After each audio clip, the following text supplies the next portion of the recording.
Hello बच्चों, तो चलिए इस प्रश्न को पढ़ते हैं। समांतर श्रेणी 7,5,3,1, डॉट डॉट डॉट का 23वां पद ज्ञात कीजिए। तो यहाँ पर देखो, ये समांतर श्रेणी दी हुई है और हमें इसका 23वां पद ज्ञात करना है। तो प्रश्न में आगे बढ़ने से पहले इस प्रश्न से संबंधित जो मुख्य अवधारणा है उसकी हम चर्चा कर लेते हैं। तो देखो, मुख्य अवधारणा समांतर श्रेणी का जो आरवा पद जिसको हम टी आर के द्वारा व्यक्त करते हैं, उसका सूत्र क्या होता है? ए प्लस में आर माइनस ए गुणा में डी। यहां पर ए क्या है? समांतर श्रेणी का पहला पद, और डी क्या है? सार्वंतर। जहां ए बराबर में प्रथम पद और डी बराबर में क्या है? सार्वंतर। ठीक है, तो अब देखो क्या समांतर श्रेणी दी हुई है। यहां यहां समांतर श्रेणी देखो क्या है।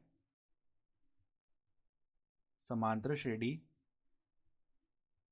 7,5,3,1 इस प्रकार बढ़ रहे हैं पद आगे। तो देखो, इसके लिए प्रथम पद अर्थात ए का मान क्या है? 7। और देखो सार्वंतर जिसको हम डी के द्वारा व्यक्त करते हैं, तो वो क्या होता है? दो क्रमागत पदों का अंतर, यानी कि दूसरा पद माइनस में पहला पद। तो 5 माइनस 7, तो -2 हो गया सार्वंतर। तो अब देखो 23वां पद लिखेंगे, यानी कि टी 23 का मान क्या आ जाएगा?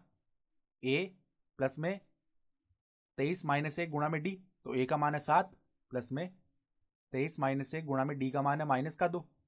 तो ये क्या आ जाएगा? देखो 7 प्लस में 22 गुणा में -2। ठीक है, यानी कि 7 माइनस में 44, ये आ गया। अर्थात कितना आ जाएगा? -37। ठीक है, यानी कि 23वां पद जो है समांतर श्रेणी का वो कितना हो गया? -37, और यही हमारा उत्तर हो जाएगा। तो आशा करता हूं कि आपको यह प्रश्न समझ में आया होगा। धन्यवाद।